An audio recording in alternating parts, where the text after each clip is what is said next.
Se tomar a pílula azul, fim da história. Vai acordar em sua cama e acreditar no que você quiser. Se tomar a pílula vermelha, fica no País das Maravilhas. E eu vou mostrar até onde vai a toca do coelho. Você já viu essa cena. Todo mundo já viu. O cara descobre que o mundo é uma mentira, recebe a chance de sair e escolhe a verdade. É bonito, é épico e não tem nada a ver com a sua vida. Porque o seu problema não é que ninguém te ofereceu uma pílula vermelha. Te oferecem todo dia.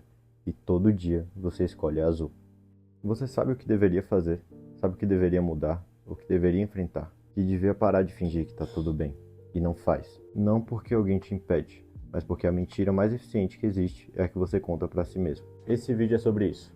Sobre a escolha que você finge que não faz todo dia. E sobre a pessoa mais fácil de enganar no mundo, que é você. Você provavelmente já ouviu falar da caverna de Platão. É uma das ideias mais famosas da filosofia. Tem gente presa numa caverna desde que nasceu, acorrentada, olhando para as sombras na parede.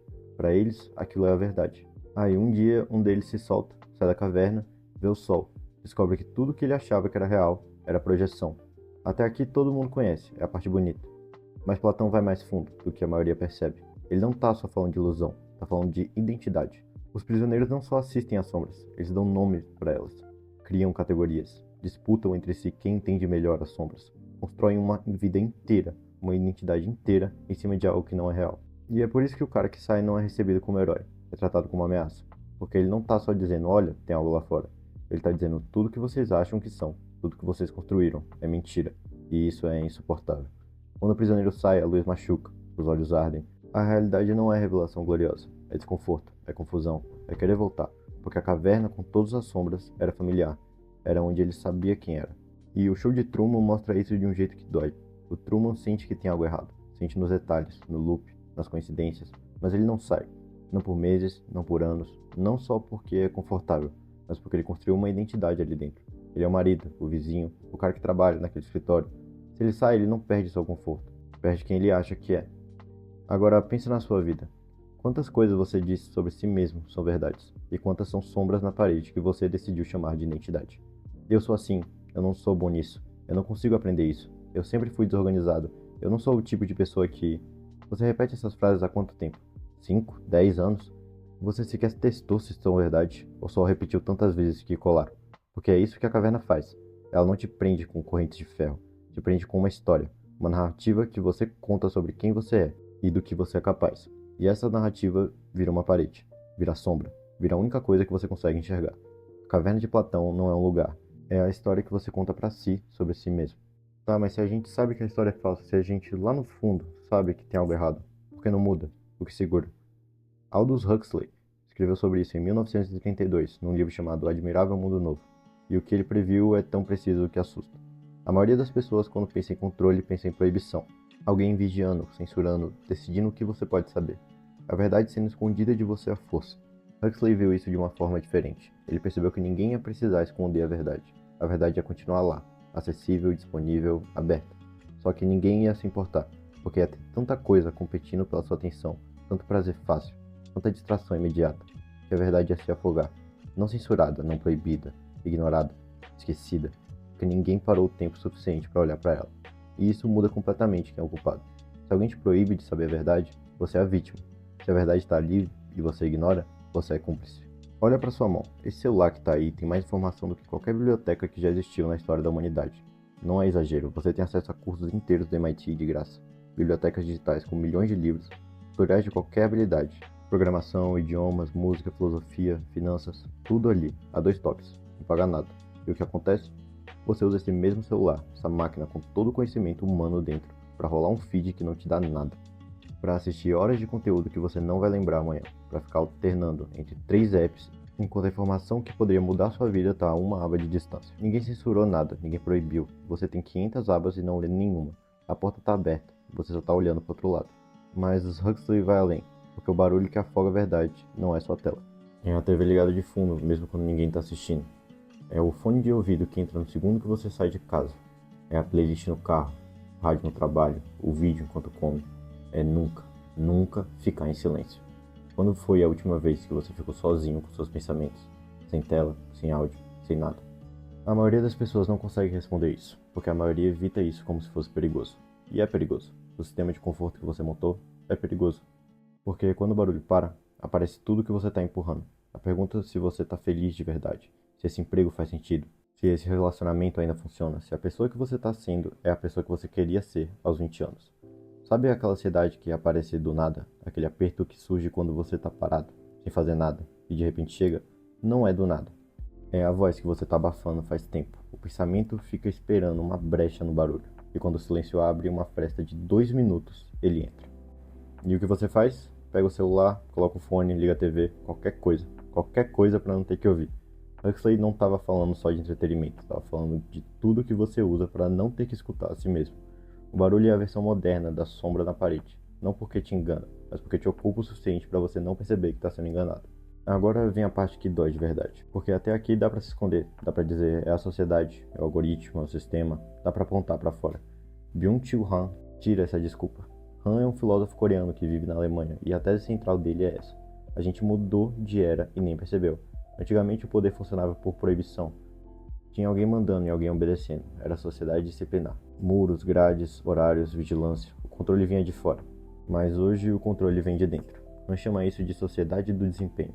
Você não é mais disciplinado por um chefe, um padre, um general. Você é disciplinado por si mesmo.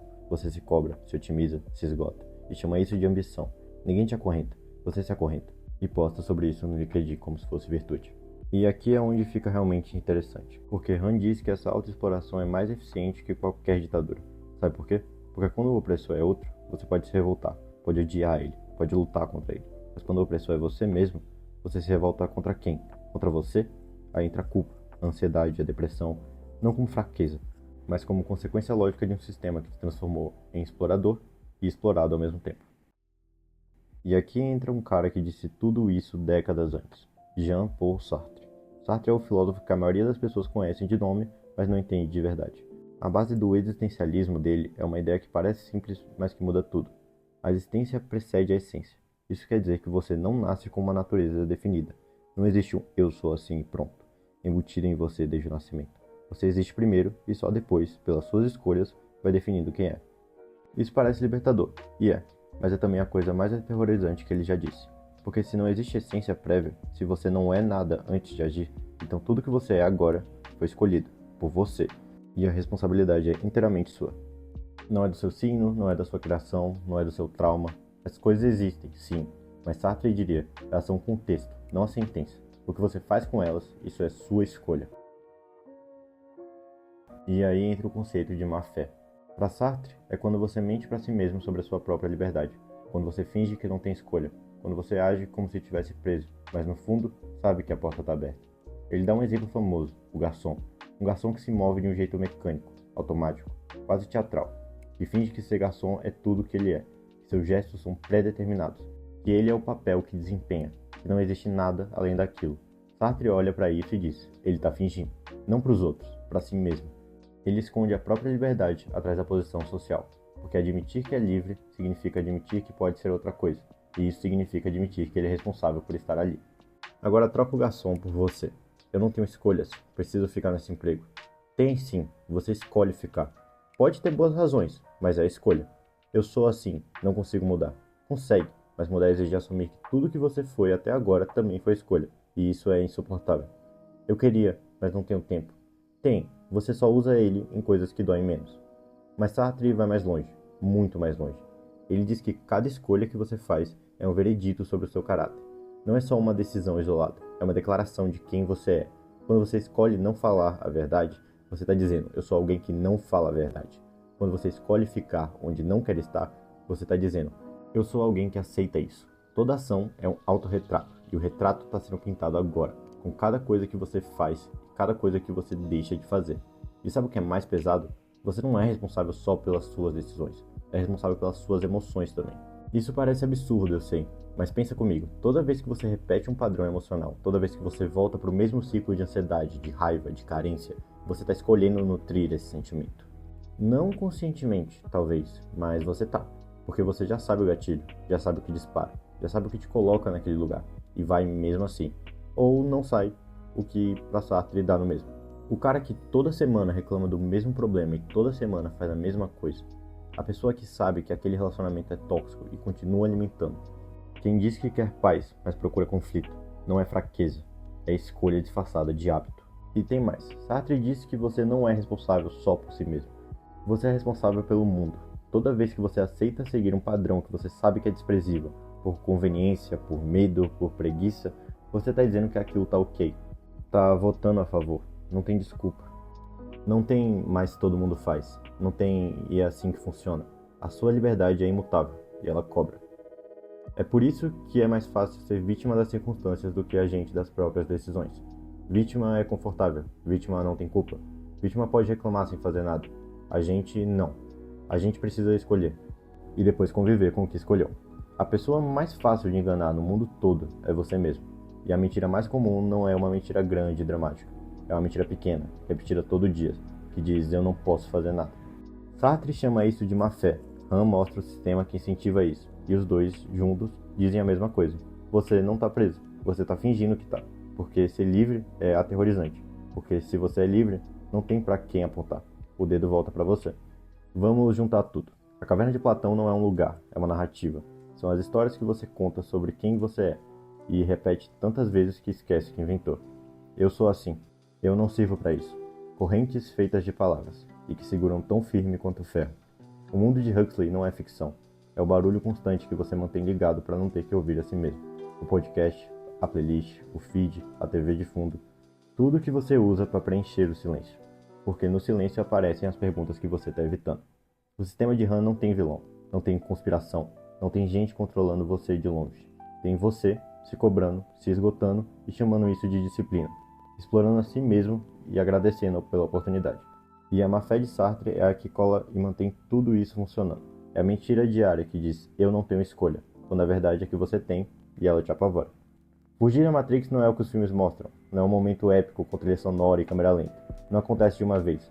É acordar e não se esconder na primeira distração. É ficar em silêncio por 5 minutos e aguentar o que vem. É olhar para uma história que você conta para si mesmo há 10 anos e perguntar, isso é verdade ou é uma sombra que eu dei nome? É admitir que você tem escolha, mesmo quando a escolha é difícil, mesmo quando a liberdade dá medo, mesmo quando ser prisioneiro parece mais seguro do que ser responsável. E o pior, não é uma decisão que você pode tomar de uma vez. É uma que você tem que tomar todo dia. Todo dia a caverna te chama de volta.